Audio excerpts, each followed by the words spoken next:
People are too caught up in trying to get a title for themselves. The problem with everything is everybody's trying to be somebody that they're not, because you're not being yourself.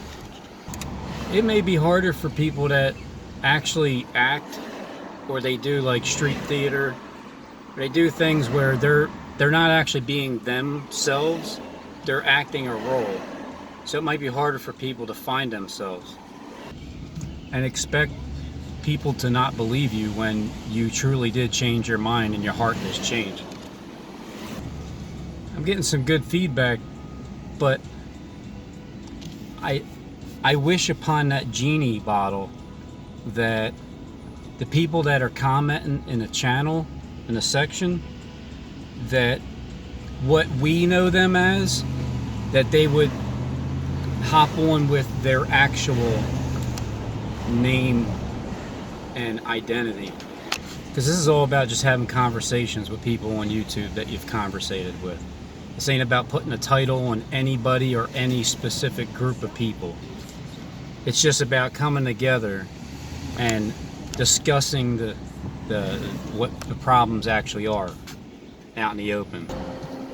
Like this singer's voice. It's a beautiful voice.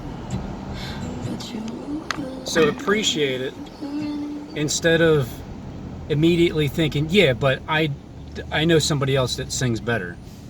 That's the mindset that has to go. You're always, and it's not even people's fault until you realize that's what you do. Then it becomes your fault.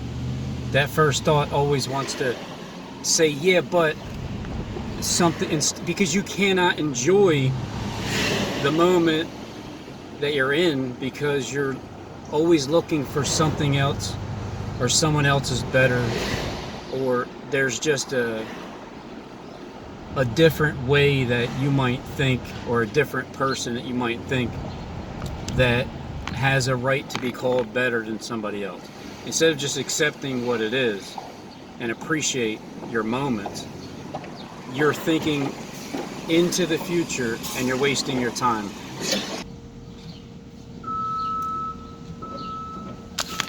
Like this used to bother me, even as it's just something it's just what people do, Robin. They go into their fire engine place and it happens in front of you. But at this time, I actually look at it the same way too. That's what it is. It's just people are doing their job, and you're the one that first initially thinks, and then what do? If people still go through this, or you went through it, you attach these irritated feelings to it. Yeah, you can just get irritated. You can say, yeah, but I only got irritated for a second. It only took a second for that bite, right? There's bait, there's traps, and there's snares, and they're out there still. This isn't done yet, but there's bait that people bite on, and they don't realize it until they're trying to go in this direction, and there's like a movement where the jaws have hooks in them. Your first thought is your enemy. Until you realize it, you let it go. You let the first thought go by. And you just practice day in and day out. No pressure. One simple sample at a time. One incident that you're used to feeling a certain way, or you're thinking that negative way immediately, or the fear or the doubt. Mainly, I would say that a lot of people's problem is the doubt in their minds. I deal with doubt thoughts all the time. Doubting, because it's hard to trust anybody. It just is. It's hard to trust anybody. Especially when you've never even met anybody. Like, it's hard to trust people that you've never even met. But even the people that you do meet, it's still hard to trust anybody. So the mind definitely goes in that direction.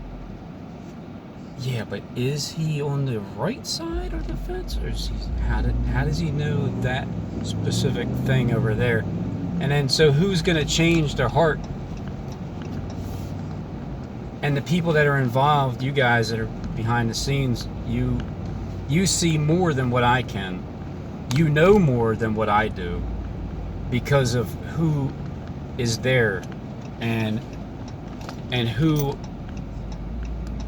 is showing change, but you know who they are. So there's doubt, but there's a plan, and it's the biggest deception that ever hit the earth, and we're all getting ready to see it real soon. And again, the greatest honor for me would be for people that you just have the ability and the means to do anything and everything in this world, to do that, and then to have, one way or another, to have that same group to either help you or trick you. For anybody to eat, people have said this all these past 4 years. Don't pay attention to that person. Don't pay attention to that person every day. Don't listen to them. And what you need to do is this, and you should do that. And what you ought to do is, and there's always this control of something. Someone's trying to get you to do something. It's better if you did this instead of that. So there's that spirit is running those that still have the doubt, because they can't see ahead of them the reality that we're right at that crossroad. Here's how the change happens. People start sharing with what they have. Whoever you are, when you're sharing what you have, and who you're sharing it with doesn't have to do anything against their will, and there are no strings attached. When that starts happening, then those that are underneath of those people that have that ability, that's when they just start to see where they're either going to fall in line, or they're just not with it, and then they step off. It's all about just sharing what you got, sharing your land, sharing your means of, yeah, of course. I want nice things in my life. I love things that are comfortable, and I've never quite experienced just being able to do what you want to do. It must be nice to be able to do that, and to have the Holy Spirit with you, so you can enjoy that as well. So people that already have that spirit behind the scenes, well, there's a battle between demons that are still they're still in your head, and they're even still in the people's heads that have got completely converted. Yeah, you can get converted, and now you're thinking like Christ-like, but it doesn't mean you've completely locked out any demonic thought whatsoever. Now you're good, because that would lead you astray. Satan is always going to be lurking around. It just depends on how much do you know about the truth of Satan, that spirit, and how much can he torment you by keeping you in fear or getting you to doubt anything that you try to think twice about. He wants you to think once and be done with it. Satan does not want you to think twice. He doesn't want you to get a second opinion. He doesn't want you to see a physician. He wants you to hear his thought that is injected into you because of just how we were all raised, brought up, and where we're at now. I don't care if you're from the north or the south or the east or the west. It ain't where you're from, it's where you're at. Where is everybody at right now? So you're doubting that that person over there is clean, or that group over there is not going to be playing tricks anymore. And then the group that is underneath of the leaders, that group, they don't believe that who they work for changed, because they're still perceiving it the same way. And then there's some times where you might see a few things here and there in my videos that might make you think twice. You're thinking twice because you're evaluating it. Like, well, maybe that, what if that is true? Uh-oh. Because I think of those things too. What is that? What if that is true? Well, then let me think of what's going to happen as that truth unfolds, as I'm expecting to see it. So let's just weigh it all out and then come to your conclusion of that perception. Put it on the shelf. You want to have the other interpretation of what it might be? Come to the conclusion, put it on the shelf. So now you got two options. You got two thoughts. If there's another interpretation of it, you see it another way, interpret it that way, come to the conclusion, and put it on the shelf. If you got three different options, it's better than having just one. Because Satan tricks you by getting you to believe, number one, he doesn't exist. It's not him thinking it's you. It's not him thinking it's you. It's not him. He wants you to think that it's you that thinks first. Now, yeah, you can think first. You can condition your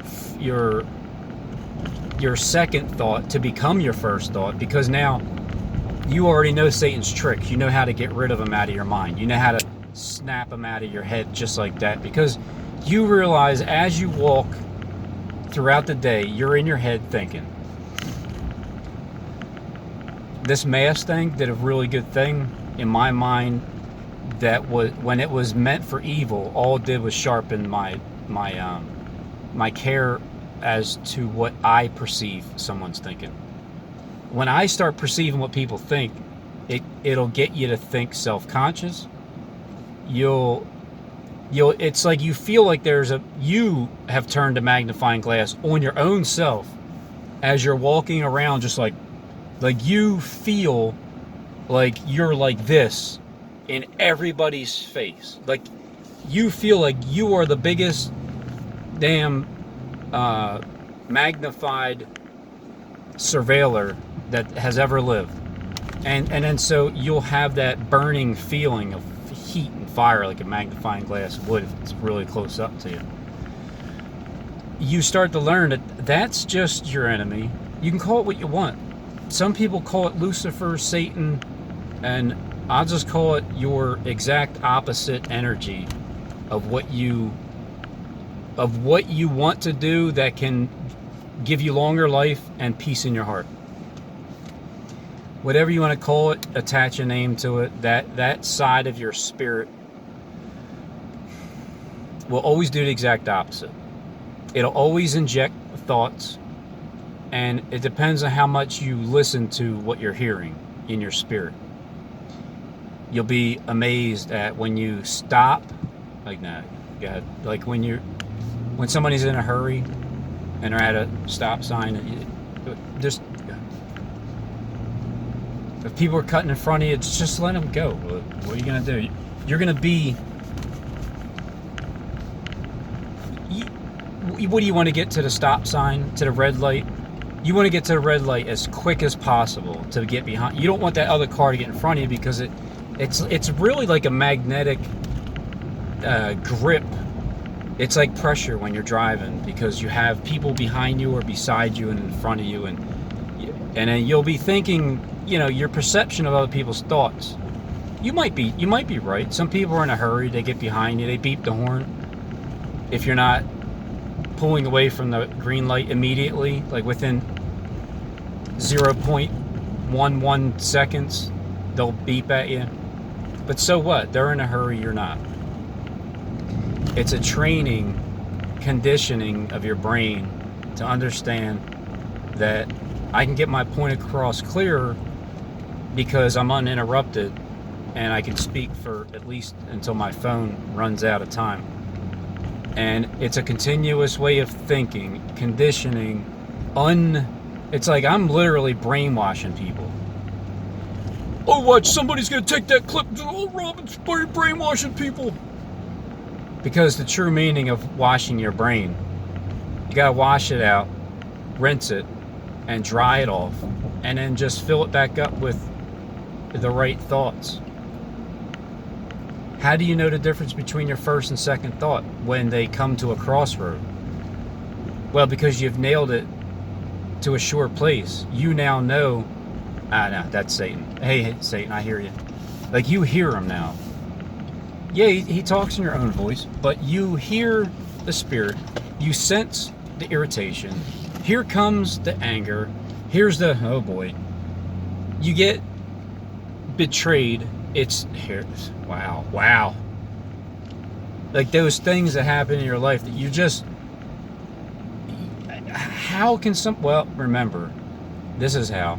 You know how. You know the answer, and it bothers you because it's the truth.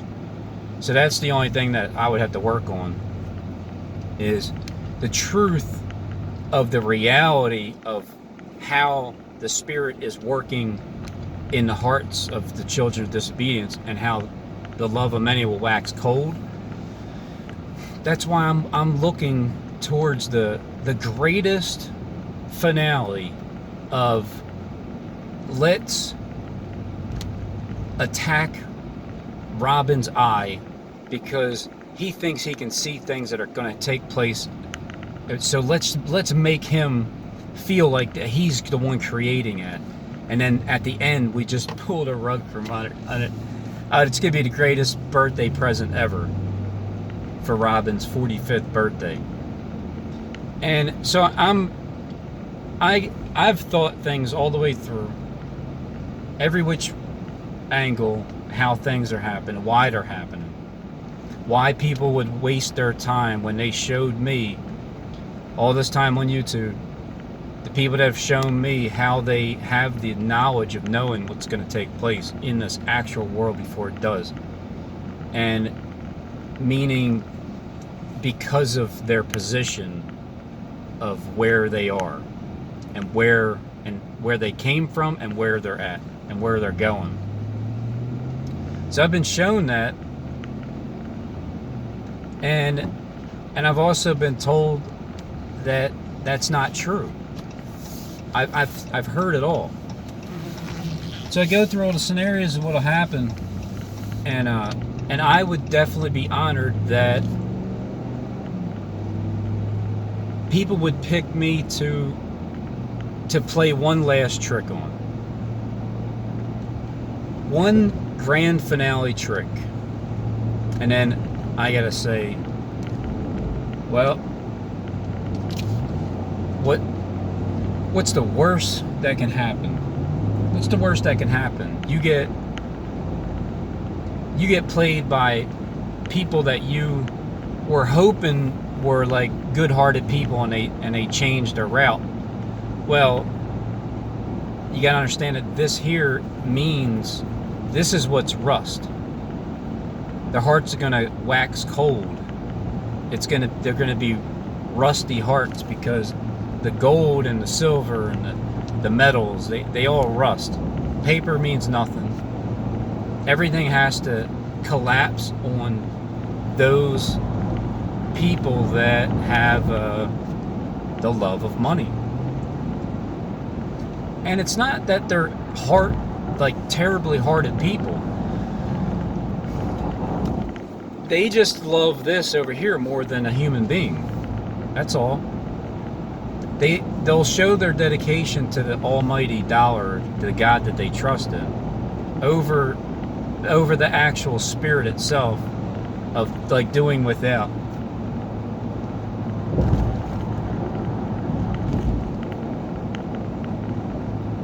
So money's the motivator for what's taking place. Money is the motivator. However, you know, after the tricks are done, then the treats come in, because it's a trick or treat.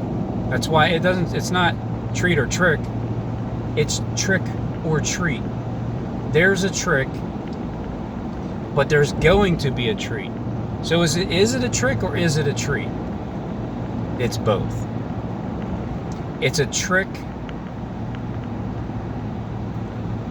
because the ones that took this, their treat would be my trick.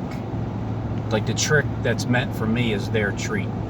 And then my treat is the trick on them, because who I've seen and who I've seen change their ways is not going to be perceived as that's true. It's going to be perceived as, oh man, wait until Robin goes, I can't wait. And then there's snipers over there and snipers over there and a sniper here and a sniper here. What do you think old MacDonald had on his farm? You think he just had 3 jackasses?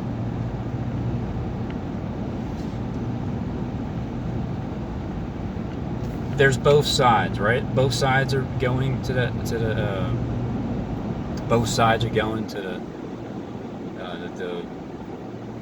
Grand Junction. This side is good. This side is evil.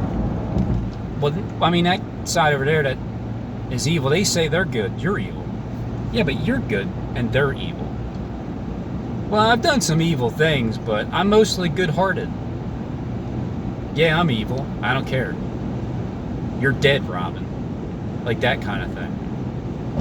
And there's multiple meanings of picking those 2 rocks up, and you know, because when you pick up the 2 black rocks, it just means like dark-spirited. And you put them both together, I would assume anyway. And then there's 2 rocks, like bringing 2 rocks, pick up those 2 rocks. Pick them up.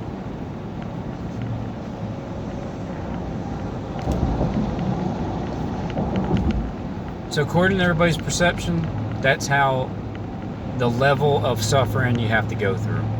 The more you don't know, the more you're going to suffer in the end. The more you know, the less you suffer in the end, because you've already been suffering. The knowledge it's suffering. It's great to know it, but it can be quite sickening, actually. Especially when it's like closer to home, it can feel that way. But I've been through it before. I know the feeling. And towards the end here, because Johnny just got kicked off of YouTube, and it's been 1,260 days since the beginning of 2018, and so he's up on Corey's channel. I put a link. I'll put a link here in this video, because I put it in a comment section in the last one. So now that the beast has a wounded head, he is living. He's still alive. He just went to another dimension, because this dimension is where, well, if I didn't pay attention to where he would be going, then I wouldn't know where he's at if I wasn't listening. But he knows that I'll hear him. So Johnny's in another dimension, using Corey's channel to continue his message. So that beast has a wounded head, and then the second beast could cause all those to worship the first, because he now took over the channel. Now that's just one small little possibility of just how people's perception would be. And then the other one would be like the 2 actual twins themselves. The one is done, but the other one that's hopping up is really the one that has been healed and is going to continue on, and just maybe hop on people's shows, special guests. I said this would happen eventually. There would be people on YouTube that are the like the top channels, and I would invite them to hop on my show, because I'll send that link out. I know I haven't done it in a while, but I've just been busy. I have to work for a living, and I'm hoping I can retire soon. So if I change anybody's mind and their heart, and they have means like property, and they've lived their lives, and they're now living the actual dream because they woke up, they've been in charge of the planet and things, and they have the ability to go and do them, and now they have the Holy Spirit with them.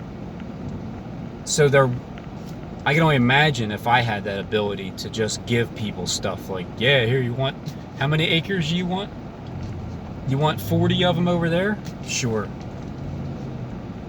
And endless means of being able to do whatever for the good for the rest of your life. You don't have to go to a job where you're just, waiting for the time to go by. You're actually living your dream because you're doing what you want to do.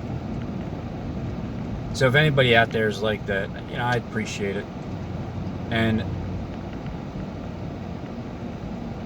because there's people that are trying to give things, but they're not genuinely, in their heart, it's not genuinely that way. They don't truly feel that way. It's just like it's like a trick thing. But in the end, when everybody's at rest, that's exactly what happens. We inherit our land. We get to rest. I can't wait to actually have a farm, and then people can just come over and hang out.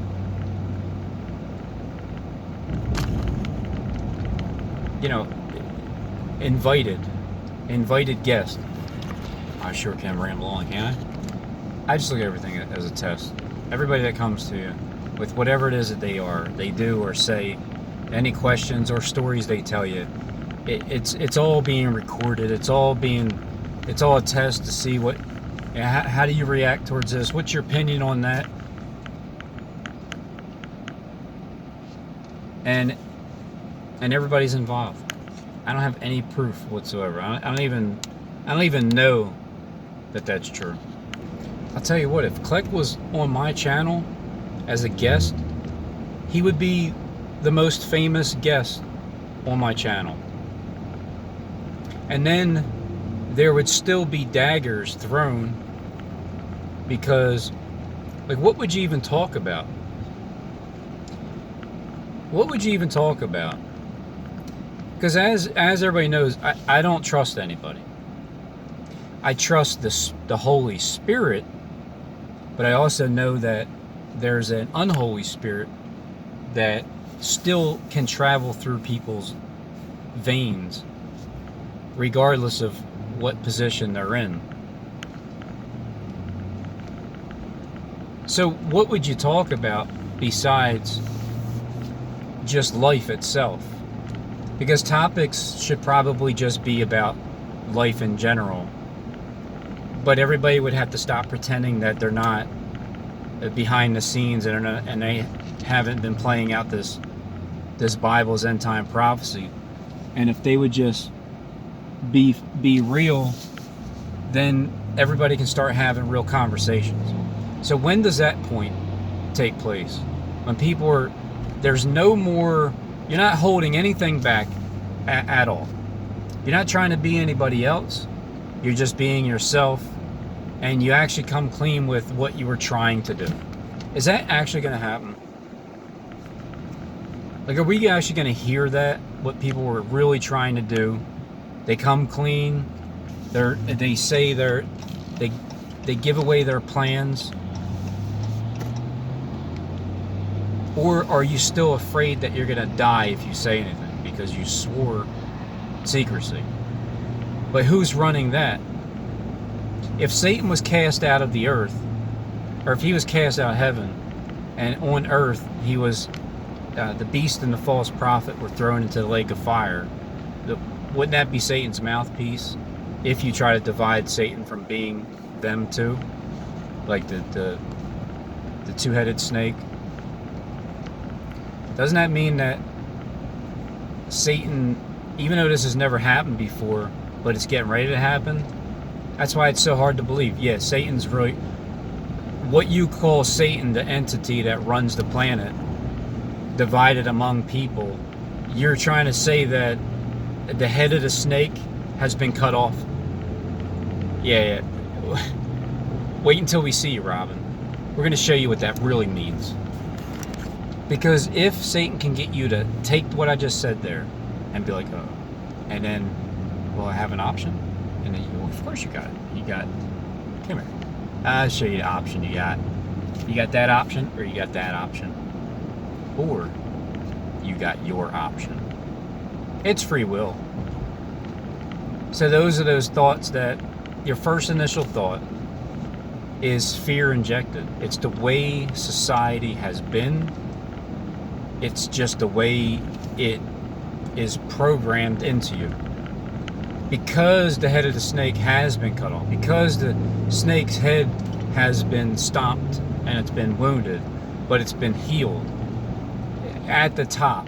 So whoever is at the top, I always try to find like a specific individual, or at least three, that would be in charge of that, and then attach them to that spirit that has been healed. And then how would that take place in the world, and what would it look like? It would start to look like rest and peace, and your job is 4 hours a day instead of 8, and you are getting paid twice the amount that you were, because it's a way of motivating with whatever that currency would be to start with, until somebody has another idea that starts to, it just fits into the way that the world is going. So sharing, it's all anybody got to do. You freely received those gazillions of dollars for gifts and stuff like that. Well, then freely give to others. Give to others that are waiting in line, that deserve it. If you freely received $40 million from donations, then freely give it. Especially when you don't even need it. Because it's all about access anyway. Working for that God